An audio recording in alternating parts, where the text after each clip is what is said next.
too hard. So it's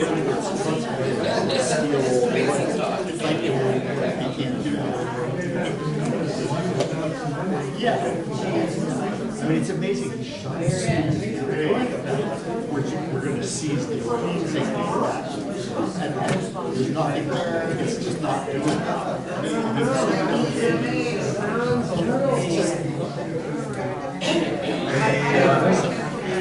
Good afternoon, everyone.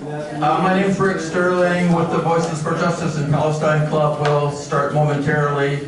Omar just arrived, and he'll be be with us in a moment.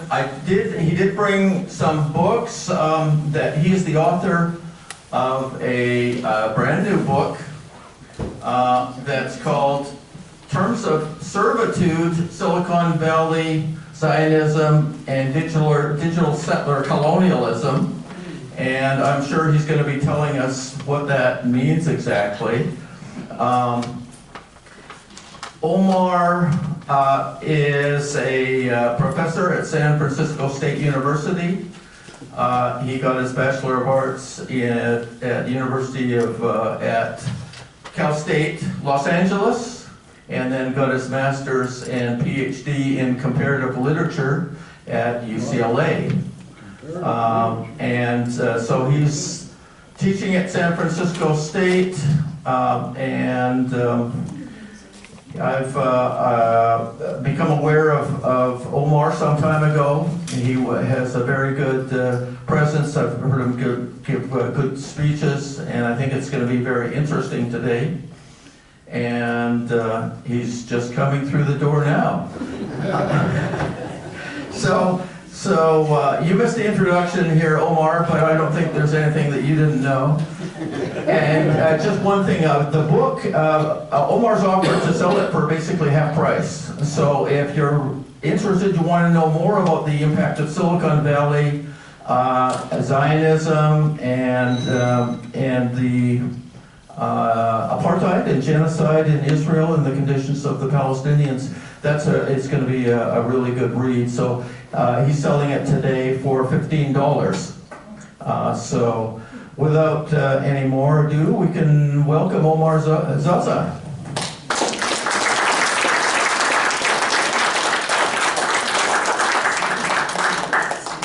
Do you prefer to handhold, or do you want to have it on the mic?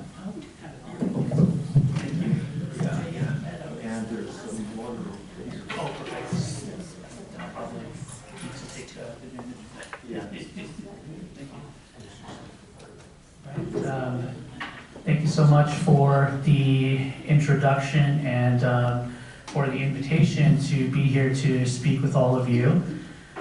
Can everybody hear me okay? Yes. So, I've done a few of these things at this point, and I found what tends to work best rather than having a PowerPoint or a series of remarks that I meticulously prepare word for word is instead to talk a little bit about the background of the book, what led me to write it, what I was trying to do with it, and then from there kind of get into some of the main concepts that I explore therein, because they were the product of many years of organizing as well as independent journalism, which I'll get into a little bit more in the next few minutes. So, and of course, a little bit from my own position right now, being at the university, but a lot of this started before that. So this book, in many ways, is the culmination of many years of organizing and experiences, and attempting to kind of provide an analysis for what it seemed like the movement was going through. Just to kind of begin, by way of a short kind of conceptual introduction. Some of you may have guessed from the title, right? Zionism, subtitle, Zionism, Silicon Valley, and Digital Settler Colonialism. I'm really talking about digital technologies and the big tech industry in the US. That said, of course, the book in and of itself is by no means an exhaustive study of Silicon Valley, but it is thinking about what are the particular ways that big tech and especially social media, and I'll get into a little bit of why I focus particularly on social media in the text in just a few minutes. But how are those industries in particular related to the Palestinian struggle, to the question of Palestine, both in positive and in negative ways, right? And I feel as though, and I've recently experienced, when I've gone to talk about this book at classes and at universities, sometimes I'll start by asking the audience, which is primarily made up of students, how many people believe that social media is important to activist struggles. And usually a lot of people will still raise their hands, which is interesting to me because I feel like we've definitely entered into a different moment from what we were even seeing in the 2010s, where even if a lot of us sort of understood that there were more to these companies and more to these products than meets the eye, and more than even they want to sell themselves out to be, right, to the rest of the world, it was still kind of a different moment, where right now I think we're so far into a project that is very clearly anti-democratic, fascistic, and it's very clear that tech is at the forefront of a lot of these things. When you look at the oligarchs, right, like the Elon Musks, the Thiels, the Ellisons, who make it very clear that what they want is to buy out any and all semblance of what even can pretend to pass muster as some kind of a free press, right, to make sure that there's absolutely no iota of opposition.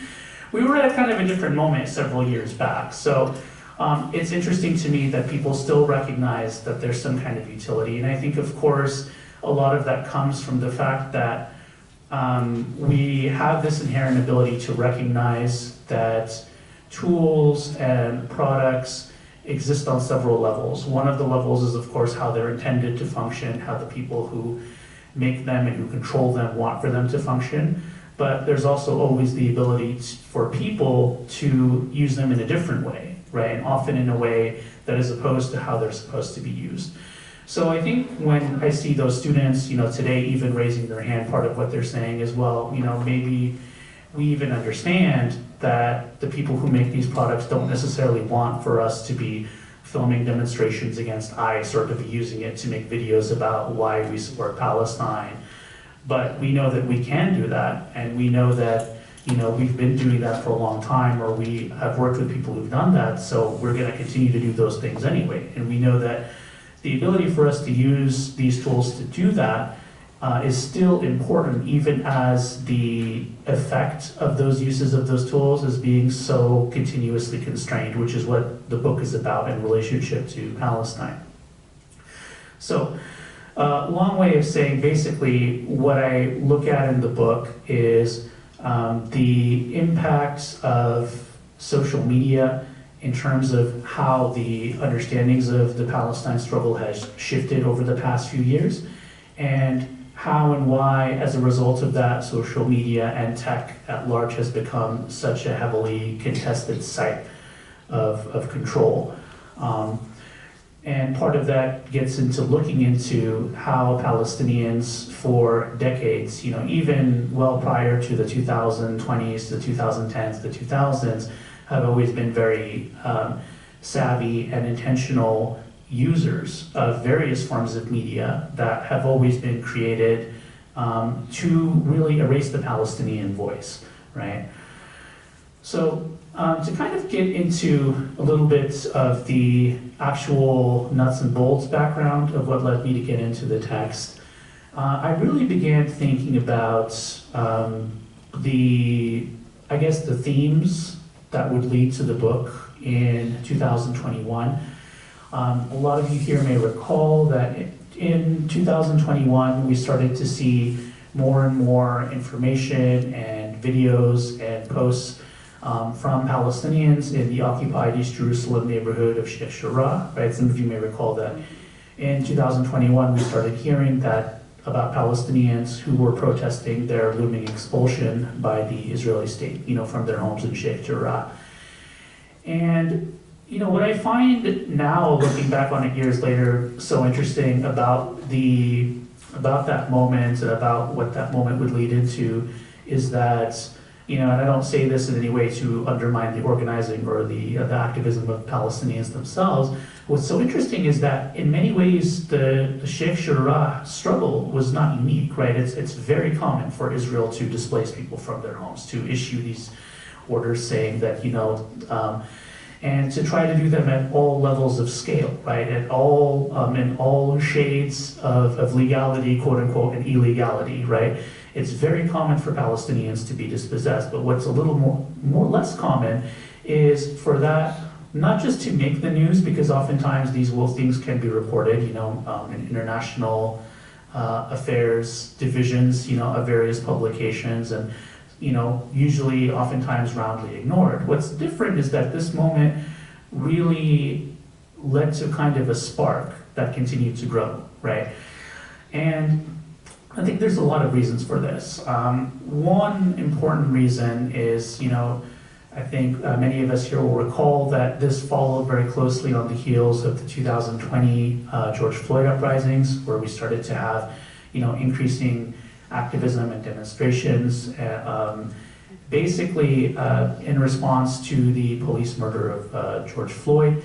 And you know, these forms of activism and organizing and demonstrations had a noticeable, broad-based sort of cultural impact where you started to have more receptivity, you know, culturally at large, to reconsiderations of the nature of racism, right? So shifting from hegemonic, meaning, you know, kind of at a large cultural scale, framings of racism simply as a matter of sort of interpersonal bigotry, you know, to an actual systemic structure of violence and dispossession, right?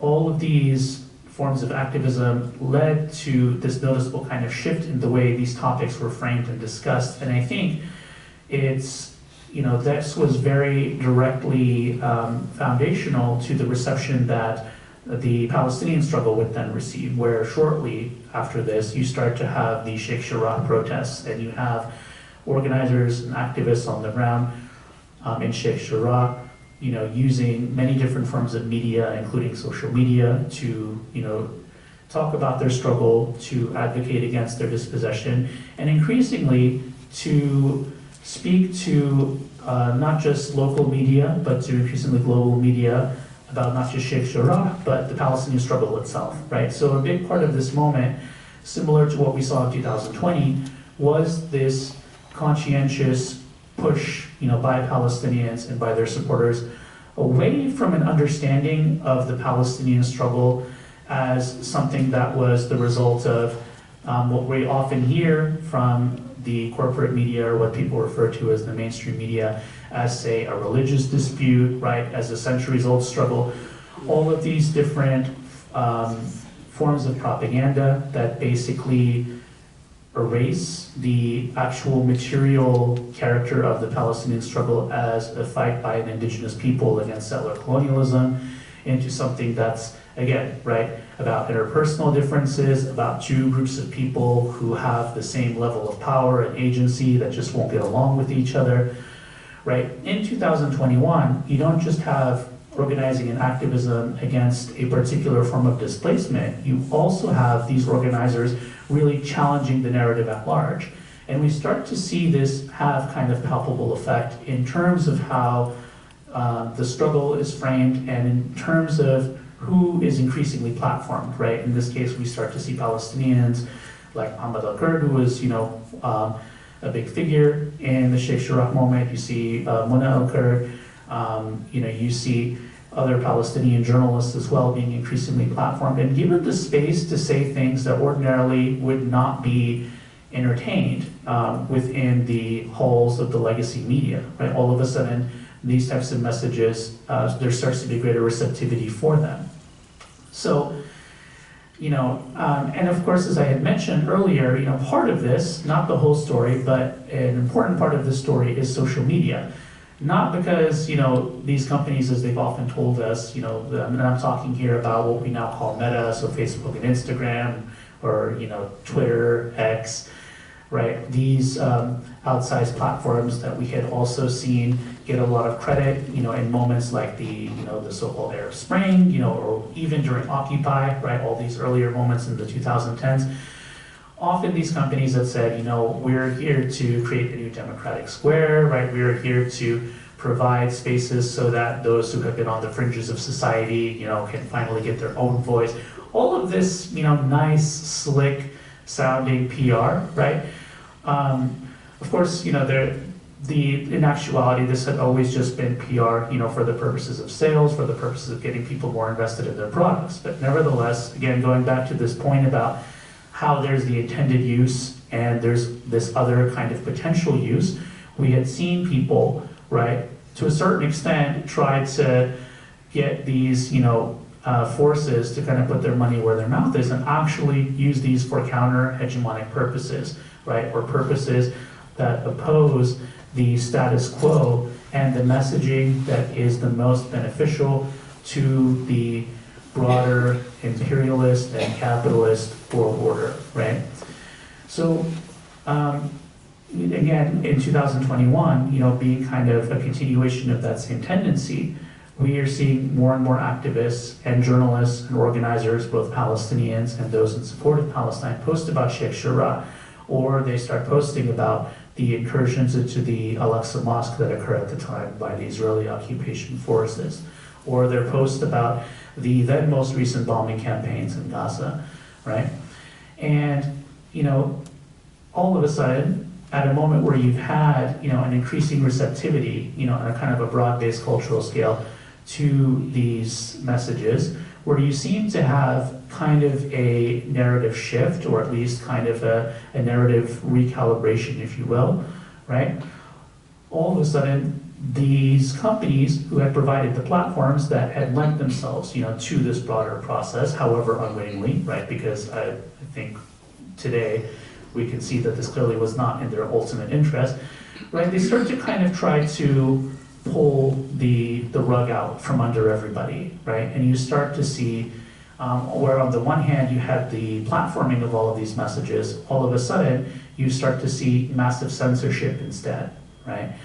So in the same way that these companies had at first, built themselves as being these, kind of protectors and these promoters of democracy and, kind of balancing the forces of democratic good and making sure that everybody is enfranchised, right? Then they start mass censoring all of these posts. So you see the mass censorship of posts about Sheikh Jarrah, about Gaza, about the Al-Aqsa Mosque. And, this happens at such a scale, right? It's so sweeping that, then you start to have legacy media also needing to cover it. So all of these prominent outlets start to talk about the censorship that's happening on Facebook, on Instagram, on Twitter, right? And of course, the companies being pressed to give an explanation for what they're doing come out and say, well, we're not intentionally censoring anyone, of course, this is simply a glitch. Now again, it's always kind of interesting to talk about these things and talk about when this started, because I think we're at a moment in time where all of these things are so patent and so transparent that this seems very unsurprising.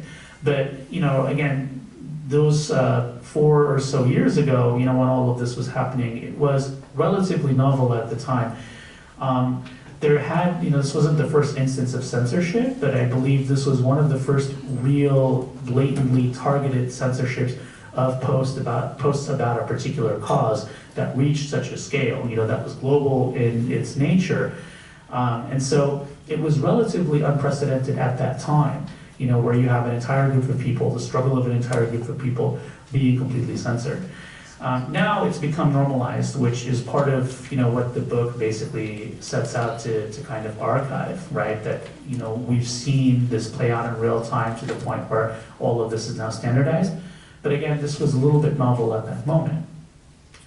So, I'm seeing these things play out, right? I'm seeing these tools that in many ways had been billed as this kind of alternative to the legacy media, right, which we knew had all of these kinds of biases, was not necessarily a friend to liberation struggles by any means, right?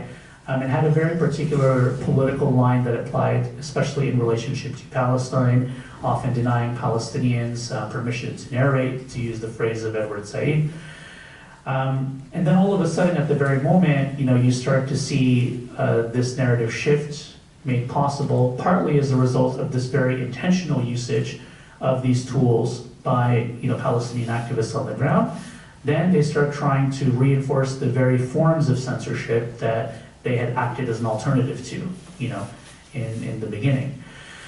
So this kind of paradox, I found to be troubling, but also worth exploring at length because, again, trying to think back to that initial moment, 2021 and then 2022, where the Sheikh Jarrah uprisings kind of lead into what was referred to as the Unity Intifada, where you start to have kind of a revitalization of messaging by Palestinians that, Palestinians, wherever they are bound in one struggle for liberation, which really was kind of a hearkening back to, the messaging of the Palestinian Revolution that, began in earnest really in the mid-1960s or so, right? So there were a lot of really important, crucial, and inspiring things that were happening on the ground. And, this narrative shift on the one hand, but also how Palestinians were starting to kind of rekindle that messaging of being one people bound up in one struggle.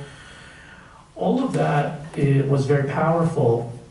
And I think for me personally, I can't speak for the movement at large, but I can say for myself, it did seem like there was kind of inevitability to the possibility that there would be kind of a shift at some point, right? It seemed like more and more people were aware of what is actually happening in Palestine. And of course, while I think it's important not to pin everything on the workings of human rights organizations. We saw in the 2020s human rights organizations coming out and issuing reports saying that, for example, Israel is indeed committing apartheid. So it seemed like both with these newer forms of organizing, with these narrative shifts, and with this increasing consensus that there actually was evidentiary basis for the sustained and we could say characteristic oppressiveness of the Israeli state project as such. It did seem like the change to a certain extent was around the corner, right? And so while I at the time thought of this mass censorship that these companies were engaging in kind of as a temporary fix for a solution that, for a problem that ultimately they were not going to be able to circumvent simply by banning people from their platforms or shadow banning posts or, trying to ban users from different social media products, right? It seemed like there was something else that was happening. It seemed like the change was sizable and that it was only a matter of time. And so this was simply attempts born out of desperation. And so kind of in that vein, in 2021, I wrote an article for Al Jazeera where I talked about these massive social media forms of censorship against Palestinians, talking about Sheikh Jarrah, talking about all these different sites of struggle as digital apartheid.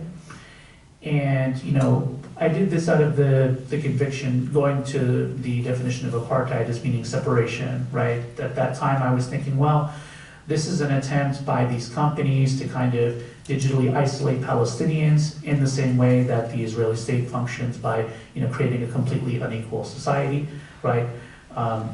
Ghettoizing, giving them completely different sets of rights, if not subjecting them to siege and military occupation and all of these different forms of of horrific oppression, right? That we're seeing apartheid practiced on the digital sphere. But as I had mentioned, I didn't necessarily think that anything else was going to come of this. On the one hand, again, it seemed like we were in a moment where something was just around the corner. And bear in mind, of course, we're still not even at October 7th, 2023, or the aftermath. We're still right now in 2021, 2022. So this should give you some sense of how maybe naive my thought process was at the time. But I do think, again, we were seeing kind of a different cultural reception at that moment than we came to see and that I think we're living through now, which also, of course, converges with the broader kind of political shift, which has been very dire in the United States and in the world at large. Excuse me.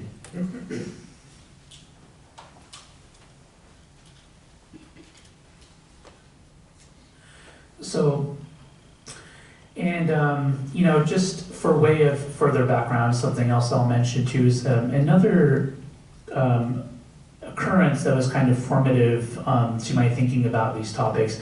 Again, sticking in 2021 and going to 2020, some of you may also recall that first in 2020, then again in 2021, the video conferencing platform Zoom banned an open classroom about Palestine.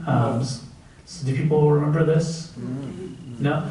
So in 2020, I'll talk about the first iteration of the class, then in 2021, but in 2020, there was when we're in the lockdown, so professors are forced to basically rely on Zoom. And this is also another issue, incidentally, is that part of how the oppressiveness of the tech industry also works is that we're really forced to rely on one particular company and product and made really reliant on that in various ways, right?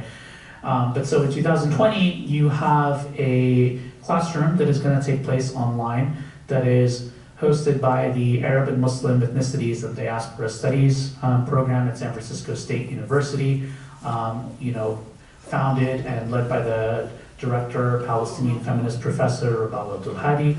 So Ahmed's Studies program basically is going to do an open classroom that is co-taught by Dr. Abdul-Hadi and Momi Kinakawa, Women and Gender Studies, I believe called Whose Narratives, Gender, Justice, and Liberation. And it was to feature the Palestinian liberation icon, Leila Khaled, in conversation with other liberation icons from struggles, including Lonnie Casseroles.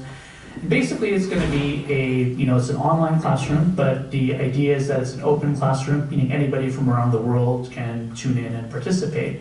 But what happens, once this classroom starts to be advertised is that there starts to be, massive campaigns by Zionist organizations, basically to get the class banned.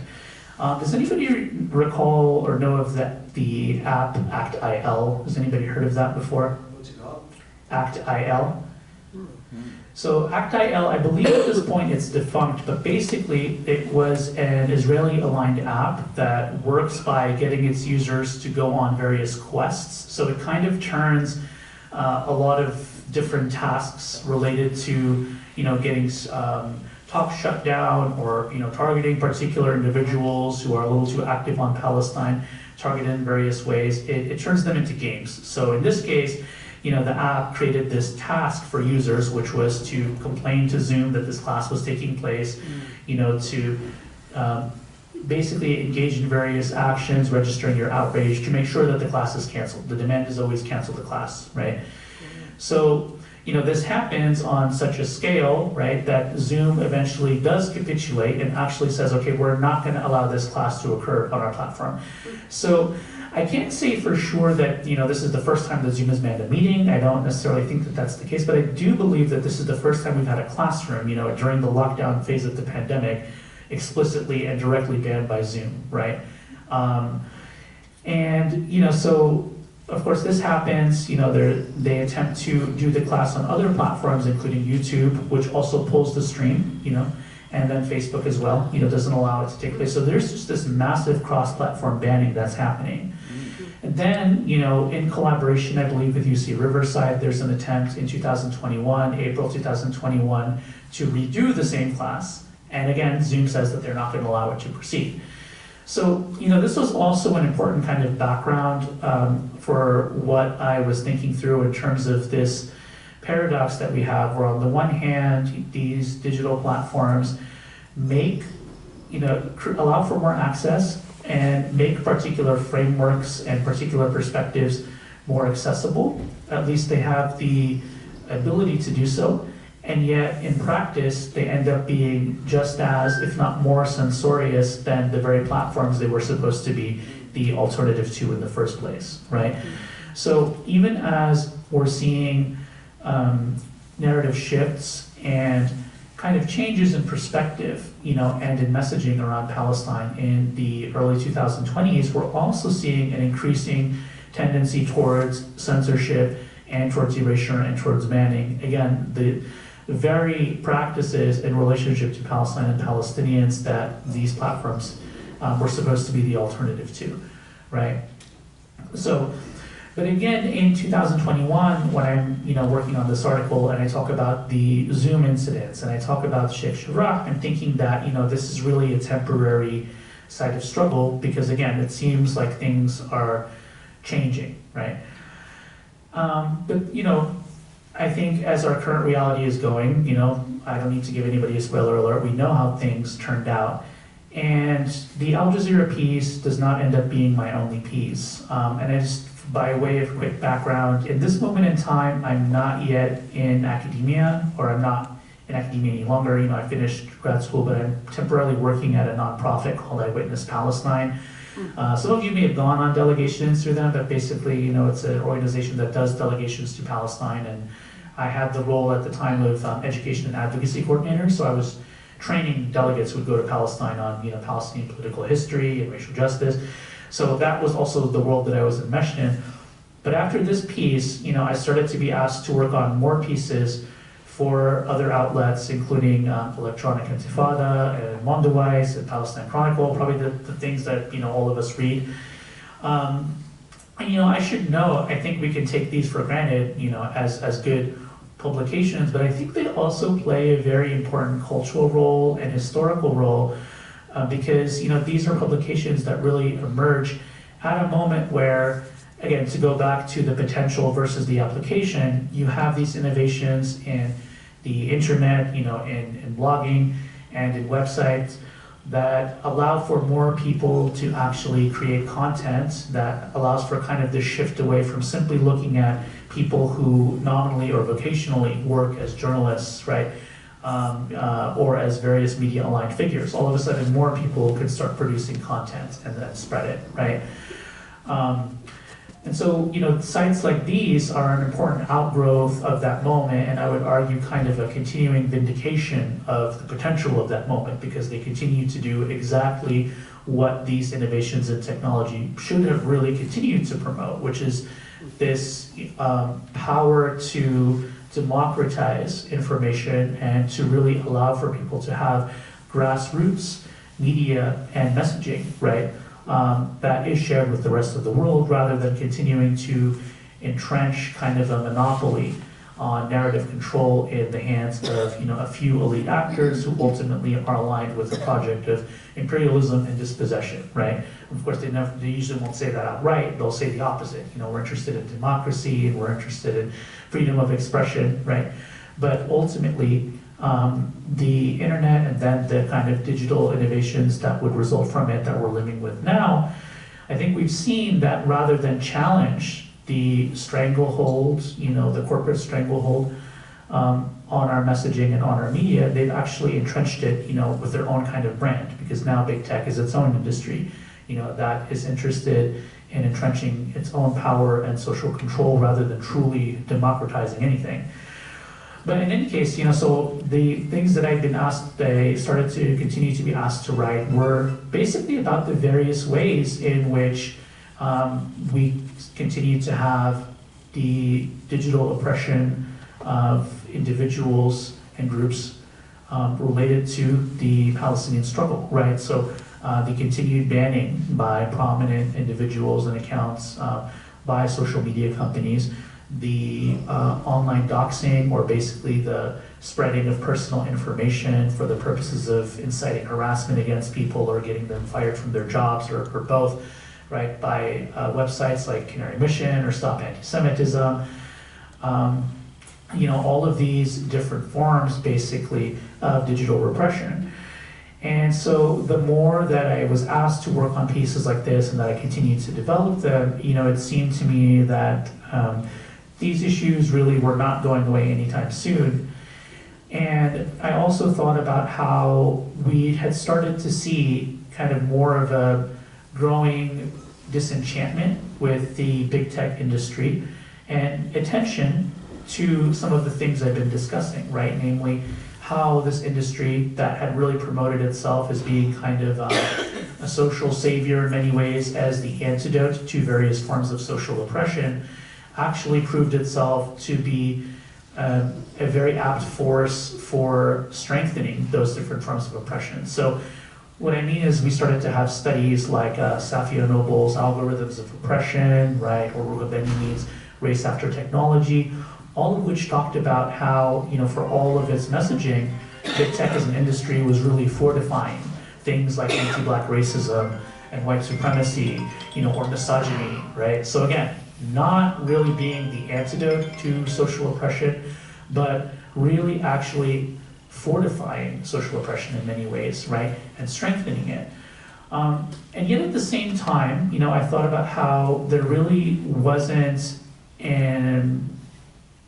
basically a related study or text for the Palestinian context, right? So we were having increasing conversations about the oppressiveness of big tech as an industry, of how reactionary ultimately it is, of how it's not undoing these different systems and patterns of social marginalization, but strengthening them for its own bottom line. Yet, we had things like the direct and very blatant targeting of an entire group of people, right? For example, on social media platforms, right? People simply are not allowed to speak about their own oppression, right? And oftentimes, allies who try to talk about what they're going through will also experience some kind of blowback, right? Vis-a-vis censorship. Obviously, there's a lot more than social media censorship, but if we just take that by itself, it's actually kind of staggering to think about the fact that we, came to have a status quo whereby it's perfectly acceptable for an entire group of people to be, if not outright banned from a platform, at least, basically the next best thing to that, right? To where you just navigate these platforms knowing that if you are a Palestinian, you're trying to talk about the genocide, you're trying to talk about military occupation, you are, more than likely to be banned or to have your post shadow banned, meaning that you're not likely to reach your own audience with the things you post about because the companies will stop that post from spreading, right? Or to even just have your account completely banned, right? Again, there's more than social media, but the very fact that we had that form of targeted, I would argue, racial censorship against a specific group of people, it didn't seem to me had been commented upon enough within a broader collective context, right?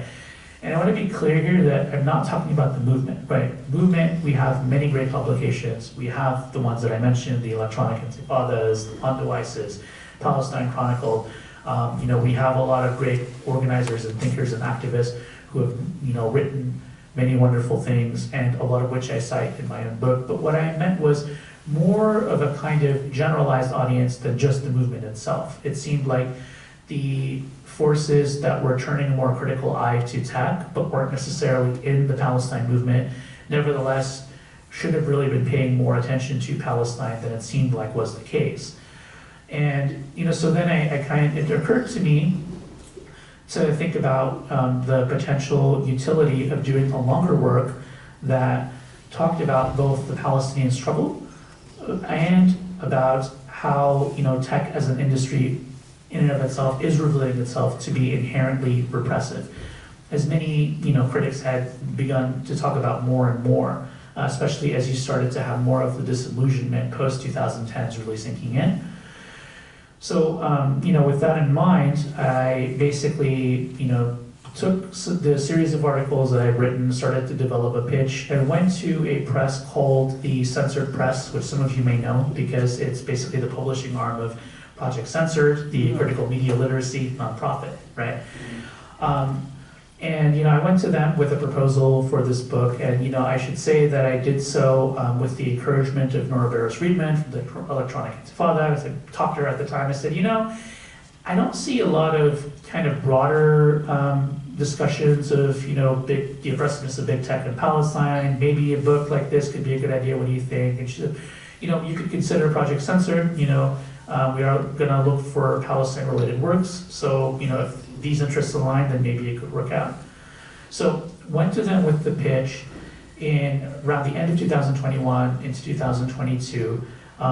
They agreed to publish it in collaboration or in partnership, I should say, with Seven Stories Press. And so I began working on the book, which basically, I'm kind of figuring out how to do.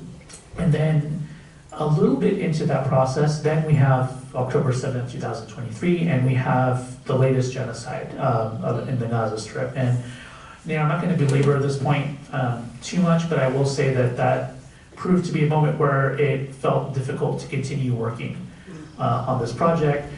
I think many people here in the room can relate to this, but when we started to see the scale of this latest genocide, the things that were happening, and how it seemed as though really the Zionist project, the Israeli state, was playing a game with itself to just see how much it could really outdo itself in terms of sadism, in terms of just complete disregard for, human life.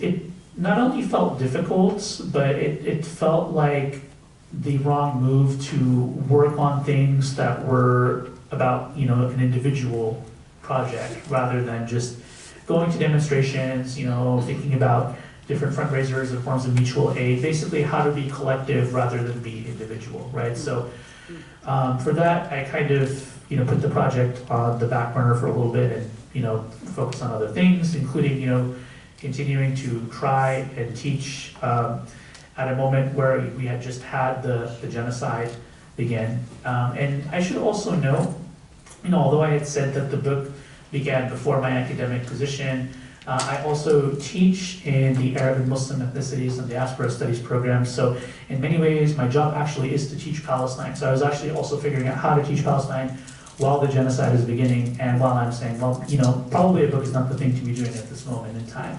So all of, I'm kind of surrounded in these various ways, basically.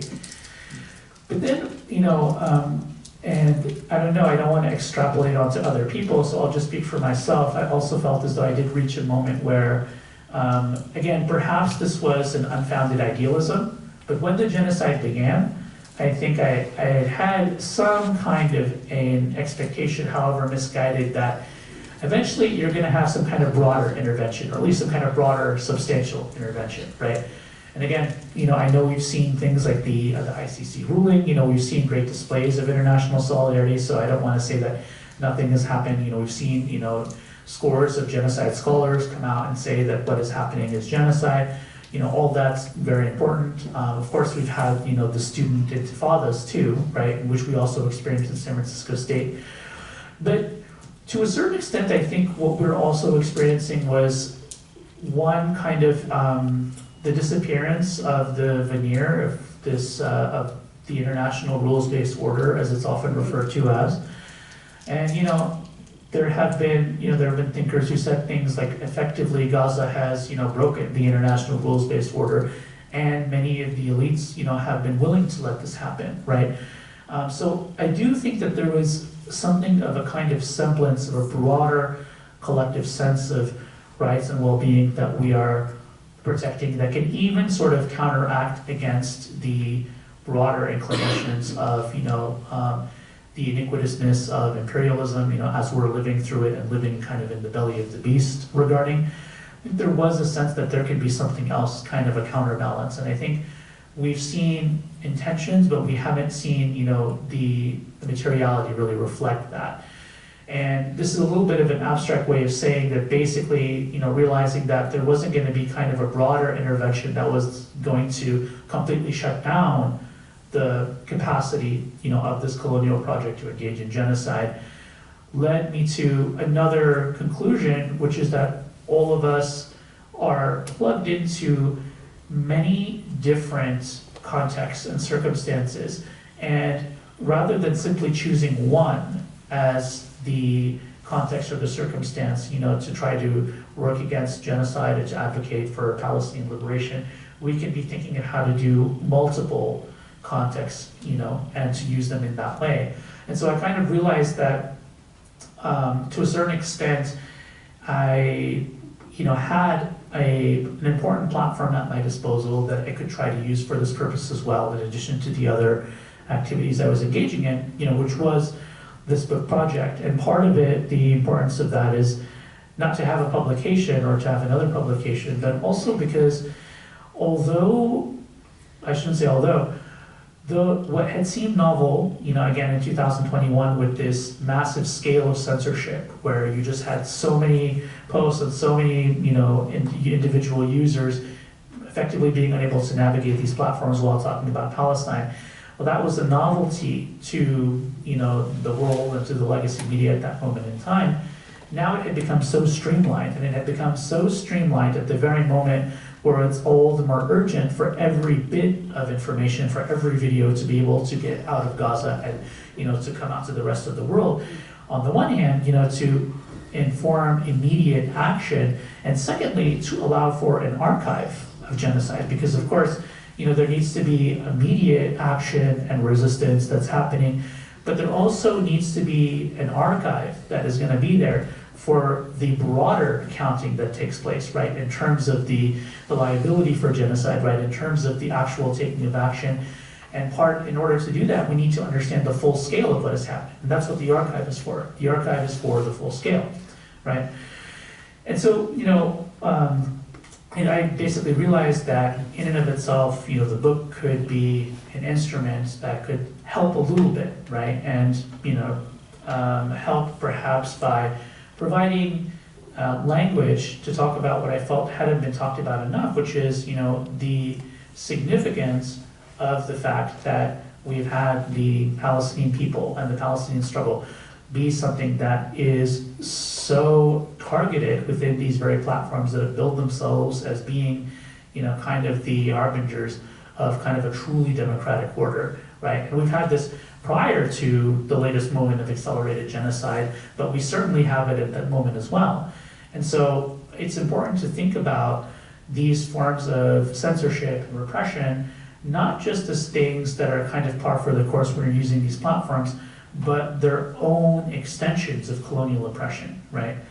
In this book, I pulled from the work of many other, scholars and activists, and organizers, and including Palestinians, in thinking about the Palestinian struggle as a struggle against settler colonialism, right? Meaning a struggle against the attempt by a project to completely seize the land, to expel the indigenous inhabitants, in this case the Palestinians, from that land, by engaging in various processes of forced displacements, of genocide, of military occupation and apartheid, right?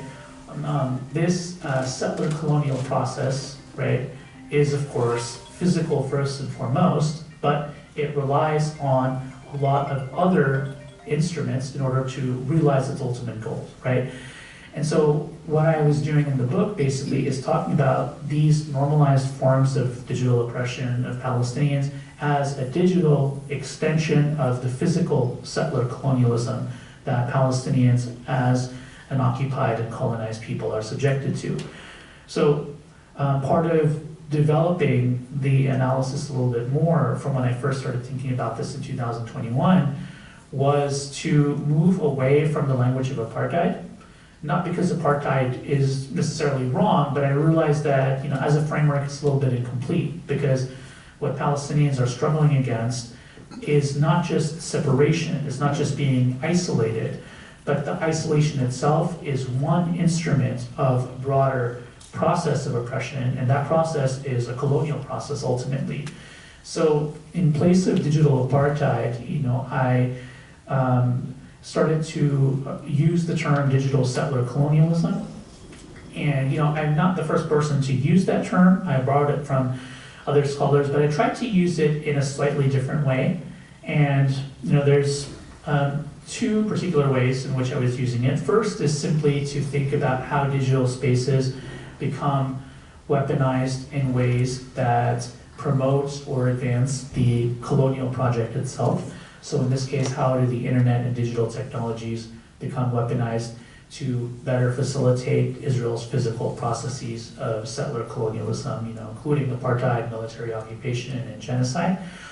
But secondly, I also really wanted to emphasize that the effectiveness of these colonial uses of digital technology is also due to the fact that we are dealing with an active collaboration, right? This is an active collaboration between the US big tech industry and the Israeli state, right? Sometimes I don't think I think it's really important to keep all of these receipts of the influence that Israel has in various industries, but sometimes I think we can fall into the trap of assuming that this is simply about Israel controlling everything, and that's not necessarily the case. You know, the US is an empire, right? We are an imperial project. We're very dependent and reliant upon imperialism globally. And so of course that's going to include supporting an oppressive project like the Zionist project, like the Israeli state project, because this allows for us to enjoy a greater degree of imperial hegemony. And so, you know, that's part of what I wanted to do as well, is to emphasize that this is a choice that the leaders in these industries are making, right? Even this idea of, you know, we're gonna allow for more and more, you know, Israelis or Israeli-aligned individuals, you know, to be in our boards or to act as our content moderators, as we start to see with TikTok, right?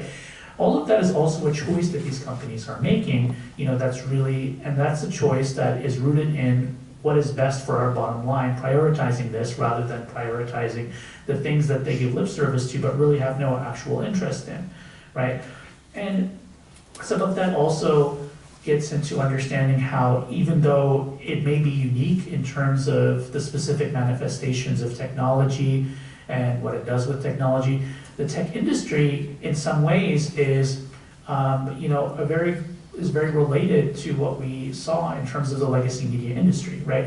I think now it's become kind of common sense to talk about the prominent corporate or legacy media industry as, you know, as an industry that works to manufacture consent, right, to use that famous phrase from Chomsky and Herman. What we're seeing is, you know, digital media is really moving itself in the same way, right? And it's very much the stated interests of the oligarchs, you know, that rule this industry, that it does move in that way. And so I do think that there's some interesting developments. Like, for example, you know, you've probably gotten this just from how I frame the way that I'm talking about these issues. A lot of, you know, not just this talk, but the project really began to a certain extent with this kind of schism. You know, it's not necessarily always stable, but there was kind of a split between legacy media and, you know, big tech or digital media, right? And to a certain extent, that there was a kind of tension between that split that I think we saw organizers and activists, including Palestinians and Sheikh Jarrah, really using to their advantage in 2021 or so. But what I think we're seeing now in this moment where, you know, you have this new, you know, this second, much more effectively fascist Trump regime, you know, you have this very proud and emboldened kind of far-right zeitgeist. You don't need any kind of a semblance of pretending to care about things like DEI or, you know, human rights or all of that. I think we're seeing the leaders in the tech industry really kind of, you know, show their true nature in many ways, or kind of pull off the masks, right? They're very proud to lean into this moment. Because also leaning into these tendencies really has always been what is the most beneficial if we judge benefit by the bottom line, you know, by the ability to have a greater degree of social control, to maximize profit in a very crude and shrewd way, rather than, you know, benefit being living up to the principles that they sometimes have had to spout, right, to kind of make themselves a little bit more palatable. So, you know, what we've seen happen now, I think, is an interesting and, you know, troublingly interesting development where you don't just have digital media that's becoming increasingly like legacy media, you're actually having the direct concentration of these forces materially and financially. So, you know, when we see the latest TikTok deal, for example, right, I mean, the attempt to ban TikTok goes all the way back to 2020, you know, under the first Trump regime. But now what we have, you know, where basically the Ellisons have this full-scale kind of media monopoly, not just digital media, you know, but also legacy media with, you know, CBS and, you know, Barry Weiss, this arch-Zionist who basically put this target on the back of the, you know, late Palestinian intellectual out of Al-Arib, right, being kind of having this huge position within CBS now, directly handpicked by this wealthy family. Now there's basically, I think we're at a moment where we need even less pretense than we may have needed before, and this attempt by the tech oligarchy to really make sure that there's no space that allows for any kind of a dissent against their industry. We're seeing the convergence of that with an attempt to really try to do, in many ways, kind of a reverse about face regarding the common sense around Zionism and the genocide. Meaning that, we saw social media, although it was a very battled site, in many ways used to very good effect, particularly by different younger organizers and activists. And, there was such a moral panic about it that this moral panic really kind of came together with the earlier moral panic that people had been trying to brew up for several years, right? About, China basically having all of our data, That by itself didn't necessarily go very far, but once you have October 7th, once you start to have all of this activism and you have all of these people on social media, then you start to see people like, the ADL CEO, Jonathan Greenblatt, saying we have a TikTok problem, we have a Gen Z problem. And then all of a sudden, there really does start to be a lot more outrage and, quote unquote, concern over TikTok, right? And I think, obviously that allows for a lot more movement on the process of either forcing a sale or just banning it outright. And I think what this moment also shows is, how materially entrenched a lot of these projects are, because of course there's a very earnest attempt to make sure that individuals no longer have access to videos coming out of Palestine, in particular the Gaza Strip. But, the terms of this ban are also to really work basically to fortify, the US big tech industry as a whole. So I think we're getting a very direct demonstration of how what's best, for the bottom line of, these outsized corporate industries that, have made no secret of the fact that, they have very little interest in human rights, except insofar as they can be kind of instrumentalized to help them kind of maximize their profit and control. And we're having that. And of course, it's very natural that, individuals who play such a prominent role in an industry like that would have a lot of ideological alignment, with an oppressive project like the Zionist project, like the Israeli state project. And that's not even to get into the vast military and imperial collaboration that we've seen across different sectors, between the US and between Israel. So all of which is to say that, in many ways, I think what we're seeing with things like the TikTok ban is basically, on the one hand, it represents a more blatant kind of coming together of different industries at a scale that we may not have seen before, but I think the tendencies were always there, right? Any industry that in the US that has built itself is really any mainstream, broadly mainstream industry, I should say. I'm not talking about independent journalism necessarily here, but any broad-based mainstream industry, as we've seen through concepts like the concept of manufacturing consent, basically needs to apply the kind of common sense that the imperialist project wants for us to be able to apply if it's going to succeed, right?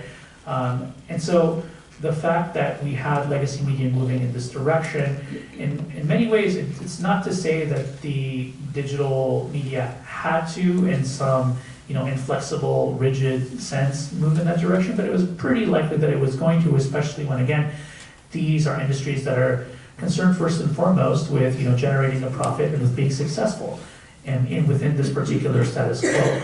So I think now we're at a moment where we're seeing things move at a scale and a speed that is a little bit discerning, but again, I think the tendencies were always there. So being at a moment where we have so much explicitly anti-democratic tendencies and practices being realized, and where even though we might have thought that the attempt to erase information about a genocide, it wasn't successful in the moment, but I think we shouldn't underestimate the attempts that we're going to see to kind of try to reverse engineer that erasure, meaning that we're now seeing, I think, a project of trying to normalize these different forms of banning Palestine from platforms and even deleting seemingly protected archives, right? So for example, one thing that really stood out to me in recent months was the deletion of the accounts, the Instagram accounts of Saleh Jafarawi, right, who was the Gaza-based journalist who'd been, assassinated by Israeli-aligned forces.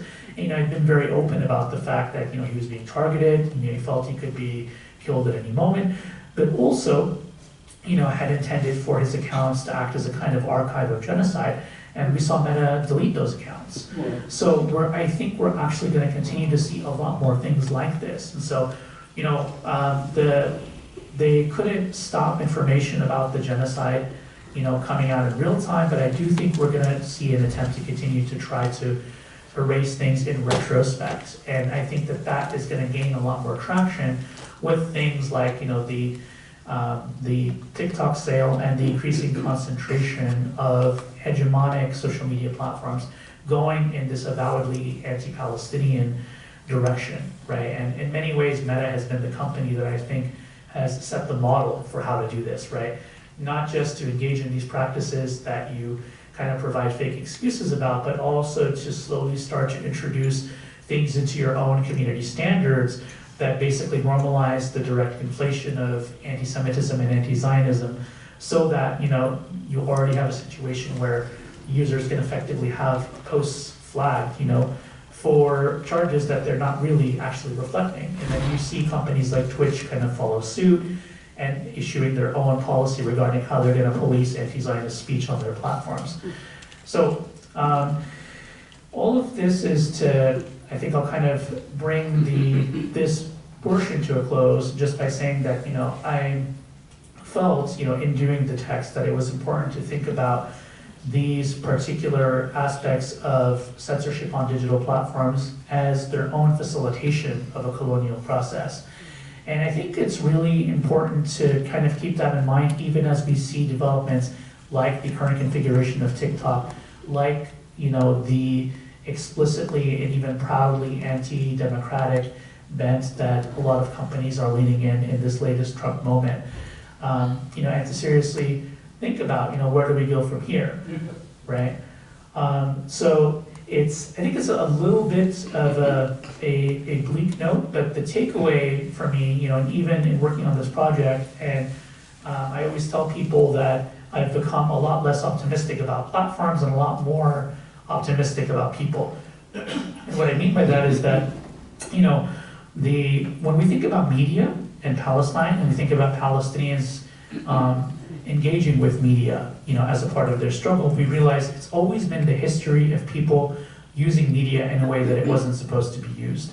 And we're not just talking about social media, which we have the example of and which we've just been talking about for the past few minutes. I mean, even legacy media, right? Palestinians have always kind of had to develop this expertise, as a colonized people, of navigating spaces that are predicated on their erasure, that are outwardly hostile to them. And they have been able to do that and do it in ways that not only spread their messaging, but that galvanize a movement and that keep the movement resisting. So I think even as it's clear that we cannot rely in any substantial sense on the hegemonic social media or big tech industry, to willingly act as an agent of change for the better regarding Palestine, I think we can take every bit of faith in the fact that Palestinians will keep resisting and that all people in resistance will continue to find ways to repurpose hegemonic platforms to have them do what they weren't supposed to do and to make sure that the message does not completely disappear. Thank you.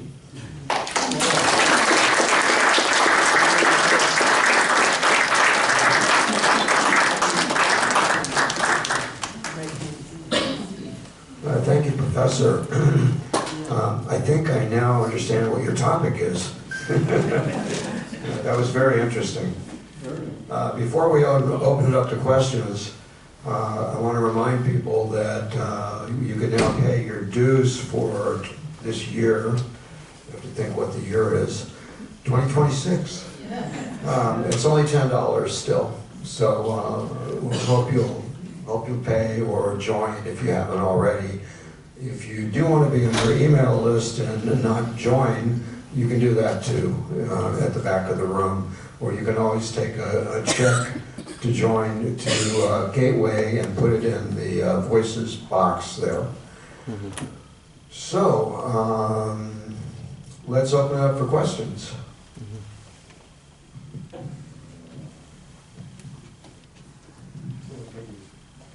Yeah, so I'd wondered about why propaganda, Israeli propaganda, Zionist propaganda is so heavy. So I think I did a Google search. I says, why is this? And it says, in the Talmud, between the 400 and 600 rabbis came in saying, okay, it's okay to lie, say like if your best friend's getting married and the bride is not pretty, you can say she's pretty, but then it gravitated to other lies, forms of lies. Well, lying's a sin, but it's also a survival mechanism in certain circumstances. So it seems that the Zionists, or from there, the art of lying got elaborated into a vast network of propaganda. My Muslim friends, and I have a lot of Israeli and Jewish friends, they seem to really are big on this propaganda aspect as a survival mechanism. It's very detrimental to the Palestinians. On the other hand, my Palestinian friends, they seem morally, it's not in them to lie about something. And I'm not saying that they don't, but it's a stark contrast. As far as digital, how is content like in ChatGPT biased towards propaganda? Yeah, as far as, I think I'll start with the second part first, because I think there's a more immediate response to that, and I think ChatGPT and the generative AI regarding information, I think has always been really slanted toward Zionist propaganda. And there's several reasons for this. I mean, one is that, and this was, the fairness and accuracy in reporting, I believe that organization published an article, I think it was about 2 years ago, maybe it was a year ago, it's hard to keep track now, but basically just exposing how, because the way that ChatGPT works is by scraping a lot of readily available content, a lot of what it's going to be scraping is basically Zionist content, even if it's what we might call soft Zionist, because, that's, the legacy media industry is already so entrenched in this, right? So there's already, because of this, a very direct bias towards that. But also, we know that Israel's been investing more and more money to make sure that AI tools like ChatGPT do have a more pro-Israel slant, essentially. So we know that there's actually vested material interest in making sure that this not only, that this tendency increases exponentially, right? And that the AI, generative AI regarding information is going to be even more Zionist aligned, essentially. For me, I would think, because I think about, Zionism as a settler colonial ideology and project, I think inherently any project that's rooted in conquest and imperialism is always going to be rooted in disinformation. So, I wouldn't necessarily think that we need to go to, a text like the Talmud. I think we should think of Zionism as a political project and understand the goals of the political project. And I think we can understand that as distinct, from the social, from, the religious identity of Jewish people as such. I'm thinking about groups like Jewish Voice for Peace, International Jewish Anti-Zionist Network. That said, I do think that, part of what's happening, what those organizations do that is really important is to continue to fight against the hegemony that Zionism has, within Jewish spaces, which is a really important fight, because I think a lot of us will recognize just I've often really struggled to just put into words like how horrific it is that you're in a situation where when you're trying to fight against racism, you're accused of being a racist, right? Because effectively, so long as we continue to let the false conflation of Zionism and anti-Semitism remain unchallenged, that's part of what's happening, because people will continue to weaponize this false conflation to, accuse work for Palestinian freedom and liberation, of being racism, of being Nazism, right? Because the Palestinian struggle has become the kind of stand-in for anti-Semitism in order to allow for the global order in its current iniquitous structure to remain intact. So, to me, that's one of the reasons that it's important to continue to fight against this, because this false conflation is also part of what the Zionist Project wants to continue to impose upon people, right? And of course, one of the really important things of this moment is we have all this repression, but I don't think I've ever seen so much public support for Palestine and so much just, lack of interest is not the word. I mean, I feel sometimes it's like active disgust with the propaganda, right? The types of propaganda we even saw after September 11th are not even going to work anymore. I just see so many of not just the younger generation, everybody is so sick of hearing about so-called Arab terrorists and Palestinian terrorists. They don't want to hear it anymore. And in a strange way, I mean, if we'd had a military operation like we saw with October 7th maybe happen a decade ago, it might be a different story, but now people are just, no, it's so clear. I've never, and a lot of this is the work of Palestinian activists, organizers, and journalists. So I think there is a sense that what Israel is saying is not true, and it's much more palpable than I think I felt it being in the other moment.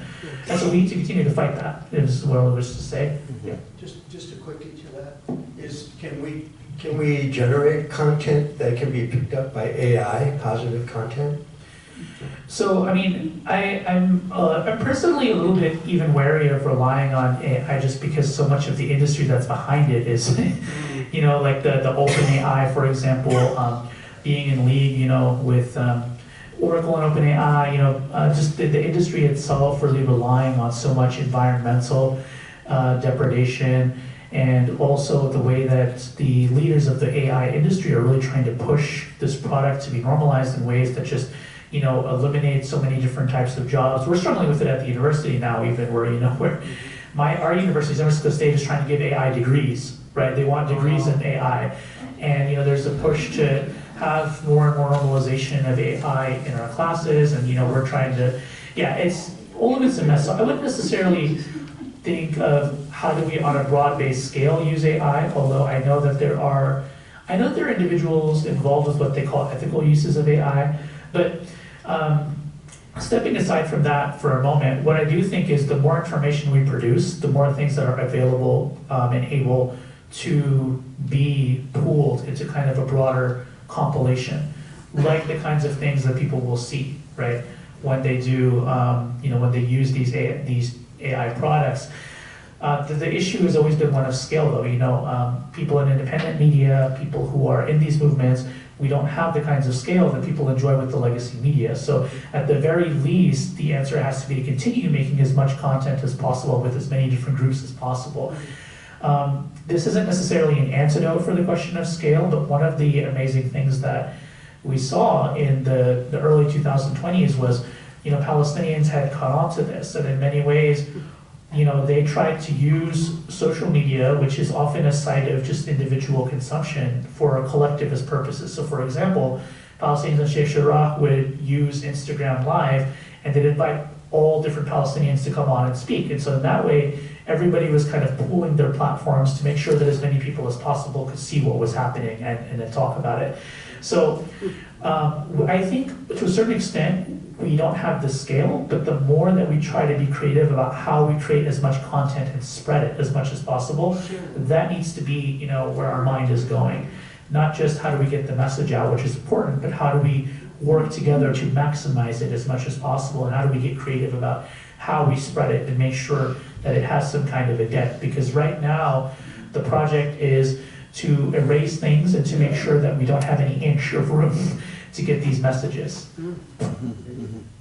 This conversation reminds me that the word of the year from 2025 for the Oxford English Dictionary was slop. And slop refers to all the misinformation, by which we really mean lies, that are on the internet or come up through AI.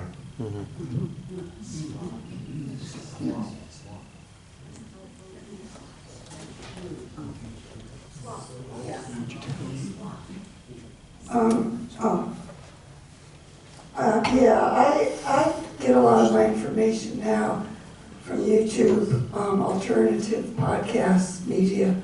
It does focus on Palestine, but also on the interconnectedness of all the other issues to Palestine, and certainly with Israel and the U.S. as being allies against most of the rest of the world, because I think the actual problem isn't the rest of the world, which does believe in pro-Palestinian and that there should be Palestinian liberation, as we know from the UN votes. But the United States and Israel, which, you know, United States is in a desperate empire decline and trying to desperately hold on to all the imperial projects it can get to get oil wherever and everything else.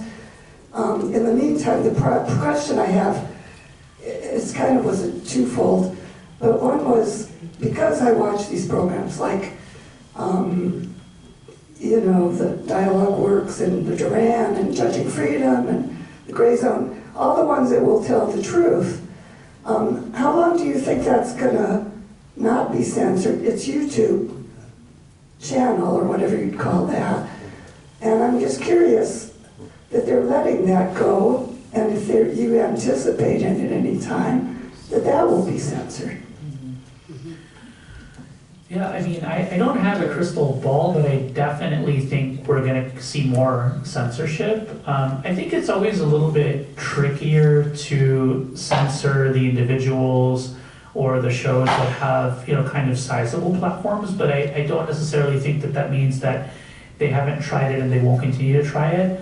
And I actually think that part of the danger of this moment where you have things like, you know, the Ellisons having this like media, you know, monopoly, you know, if you want to call it that, and just this increasing just emboldening of this really fascist kind of tech oligarchy, is that we're in turn going to have an emboldening to try more things like stamping out dissenting voices. And we already know that YouTube, you know, has been hostile, increasingly hostile to Palestine and, you know, even to kind of the left in general.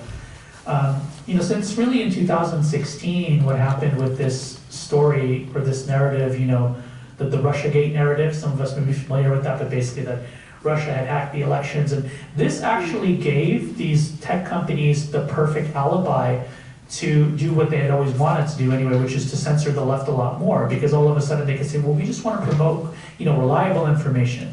So anything that's too extreme, you know, we're going to either completely ban, or we're going to at least demonetize, or we're at least going to just make sure it doesn't have as much of a reach. And that's exactly what started to happen, you know, with leftist accounts. You know, thinking of studies that have shown how really it has been the left that has really suffered from this so-called attempt to, you know, allow for information integrity on platforms. And YouTube was, you know, has been and remains a chief player in this. I think it was Robert English who, you know, had talked about how YouTube had also deleted a lot of his accounts related to the genocide, I believe affiliated with the Palestine Chronicle. So yeah, all that's to say, I think we're gonna see that happening more and more. You know, even electronic intifada, I've talked to journalists who work there, and they say, you know, we're already kind of preemptively on things like Rumble, which we're not super happy about because that's basically a right-wing space in many ways. But, you know, we were already continuing to experience so much censorship on the other platforms that we know they're not reliable. So we feel like we need to be prepared, you know, for when that shoe finally drops. So I don't know exactly how it's going to happen or when it will happen, but I do think we should expect to see a lot more censorship of these types of forms of journalism, you know, and posts related to Palestine or related struggles or just things about liberation struggles in general, experiencing more censorship rather than less. My question is regarding the social media impact that you're talking about, and specifically it's concerning, recently I heard about, and I'm now involved in a program that helps individuals in Gaza with basic necessities, food, medicine, housing. And that group is called Connecting Gaza, and it's under the WhatsApp platform, which is owned by Facebook. So my concern from your talk today is that in jeopardy in the future? Are you familiar with this particular group? And I think it's a wonderful thing that the organization is doing. It's helping on an individual basis, and there's people from Canada, the United States. I heard about this specifically through Rabbi Kat, who spoke here in Rossmoor. And it's a way of giving something, doing something positive on an individual basis for people, for Palestinians in Gaza who need help financially. And anyway, so I'm concerned about the fact that Facebook owns WhatsApp and how that might impact everything. Good. Thank you. Yeah, that's a great question. And this kind of, I think this goes back to what I was mentioning earlier, which is that part of the problem that we're in is precisely that a lot of these companies just exercise this monopoly or duopoly form of broader social control, so that we really often only have their products to rely on for a particular situation. So, Meta as a company has engaged in, many really terrible practices regarding Palestine. And WhatsApp, in particular, Paul Begar has done some reporting on this, how WhatsApp has been providing its metadata to the Israeli occupation forces, and this has allowed them to do, assassinations essentially through things like, the Where's Daddy targeting program. There's also artificial intelligence generated strike and kill lists basically. But the thing is that at the same time, there's only a certain number of platforms, and sometimes people still need to rely on platforms. So WhatsApp in particular has a huge international usage, because for many people it can be the only platform that they may be able to turn to or to be in touch with people. So it's really difficult to navigate. Another thing that's come up even in terms of the interviews that I've done with people for the book is I had differences of opinion. Some people said we need to get off all of these platforms completely, and others would say, well, even though they're compromised and even though we don't necessarily think we should only focus on them and we do need to think about doing other things too, we can't completely abandon them because we feel like that's where the masses of people still are. So at the very least, maybe we should try to stay on there to bring more people to the cause. So there isn't necessarily an easy solution to it, but I do know that more and more people are trying to think about, okay, are there ways we can migrate from these big platforms that are engaged in so many horrible things? Is there a way to feasibly do that? If not, maybe we bide our time until we find a way to do that. So, I wouldn't necessarily say obviously I wouldn't say stop the project completely. I mean, if it's a conversation that the organizers and the people who are benefiting want to have, then you can think about it. But it may also very well be the reality that right now WhatsApp is what needs to be used, because even for fundraising, one of the horrible things that's been happening is that even the platforms for fundraising have been really horrific in terms of what they're doing with projects. So even things like GoFundMe, right, have been like not allowing for fundraisers or locking people out of their fundraisers. And so the question of, if you find a platform that lets you do that work, you need to be able to use it, right? Maybe every platform on some level, every major platform on some level could be compromised, but also if you don't even have the option of using so many of them and you need to make sure people get texts and money, then yeah, I believe that material need is going to outweigh, is this the most ethical company? But certainly I think at the very least we should start to think about these things together, right? So maybe we can make a tactical decision. Right now, these people need this help. This is the only platform we have at our disposal. We can continue to use it until maybe we find a way of transitioning out of it when that time comes and it's feasible for everybody, right? I think those are the kinds of difficult conversations that being in a movement is all about, essentially. We have time for one more question. And let me see who hasn't asked one yet. Yeah. Is anyone who hasn't asked a question? And then perhaps you'll have time to stay afterwards for a few minutes? Yeah.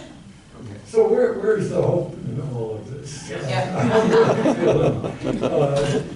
gave us a little insight into some hope in your remarks recently, but I'm really feeling overwhelmed. Yeah. And with the power of big tech and what's going on, it's... Yeah. I mean, again, I think the hope really is, the hope is honestly in all of us, and I think it's in the Palestinian resistance of all stripes, in Palestine, in Gaza, in the West Bank, all over the world. The scale of tech, I think, of big tech as it is now is unprecedented, but, maybe one way in which it's useful to think about the relationship to legacy media, even before we had social media, even before we had these tech companies working in the way that they did, I think we always knew that the odds were stacked against us when it came to legacy media, for example, right?